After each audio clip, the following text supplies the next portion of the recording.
အားလုံးပဲမင်္ဂလာပါဒီနေ့မှာတော့ကျွန်တော်တို့အိမ်ထဲမှာမီးတွေကိုဘယ်လိုဖြန့်ဝေဆိုတဲ့အကြောင်းကိုပြောပြသွားမှာဖြစ်ပါတယ်ကျွန်တော်တို့အိမ်ကိုပထမဆုံးနေတဲ့ဒီဝင်ရောက်လာတဲ့လက်စင်မီဟာဒီမီတာကိုဖြတ်သွားမှာဖြစ်ပါတယ်မီတာကိုဖြတ်ပြီးတော့မှကျွန်တော်တို့ရဲ့အိမ်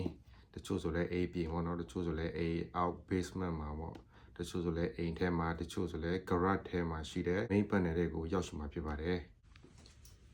main panel တွေကိုရောက်လာပြီဆိုတာနဲ့ကျွန်တော်တို့ဒီမှာ main breaker တွေကိုအရင်ဆုံးဖြတ်မှာဖြစ်ပါတယ်ဒီ main breaker ကအိမ်နဲ့ပတ်သက်ပြီးတော့အိမ်လုံးကိုထိန်းချတဲ့ breaker ပါ main breaker မှာဆိုရင်မျိုးရှိပါတယ်အခုကျွန်တော်တို့တွေ့ရတာကတော့100ပေါ့နော်အခုကျွန်တော်တို့ US မှာဆိုရင် main breaker အနေနဲ့အနည်းဆုံး100 ampere ရှိရမှာဖြစ်ပါတယ်တချို့အိမ်ကြီးတဲ့နေရာမှာဆိုရင်ကျွန်တော်တို့ကနေရာဒီနေရာမှာ main မှာနေရာတောင်းမှုနဲ့ဟို400ဆိုပြီးတော့တွေ့ရမှာဖြစ်ပါတယ်ဒီမေကနေရောက်ရှိပြီးတော့မှကျွန်တော်တို့လမ်းကြောင်းနဲ့ကြောင်းနဲ့ခွဲပြီးတော့ဟိုအိမ်တွေကိုဖြန့်ပြသွားတာဖြစ်ပါတယ်ကျွန်တော်တို့အိမ်ထဲမှာဆိုရင်ဒီလိုမျိုးဒီ Singapore တွေ့ Singapore breaker တွေတွေ့မယ် double pole breaker တွေတွေ့မယ်အဲ့ဒီ breaker ထဲမှာမှ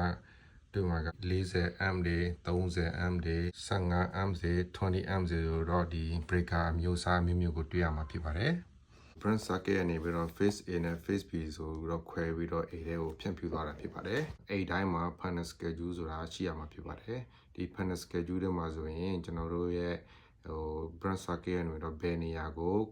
let's say ပို့ပေးတယ်ဆိုတာကိုဟိုအသေးစိတ်ပြောပြတာဖြစ်ပါတယ်။နောက်ပိုင်းစောက်တဲ့အိမ်တွေမှာဆိုရင် panel schedule စကားမဖြစ်မနေရပါတော့ရှိရမှာဖြစ်ပါတယ်။ကျွန်တော်တို့အိမ်မှာရှိတဲ့ရိုးရိုးမီးတွေနဲ့ဒီ outlet တွေကိုတော့123တဲ့အတွက်ကြောင့်မို့15 ampere ဒါမှမဟုတ်လဲ20 ampere breaker တွေနဲ့ခွဲဝေသွားတာဖြစ်ပါတယ်။ air condition တွေကိုအိမ်မှာ electric heater တွေသုံးမယ်ဆိုရင်ဒီ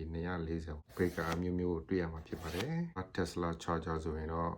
50 amp 2 pole breaker အနေနဲ့တွေ့ရမှာဖြစ်ပါတယ် circuit breaker tracer တွေလက်စစ်တိုင်းတာတဲ့ကိရိယာတွေကိုအိမ်တွင်းမှာအလွယ်ကူဆုံးသုံးပြနိုင်ဖို့အတွက်နောက်လာမယ့်ဗီဒီယိုတွေမှာကျွန်တော်ပြောပြသွားမှာဖြစ်ပါတယ်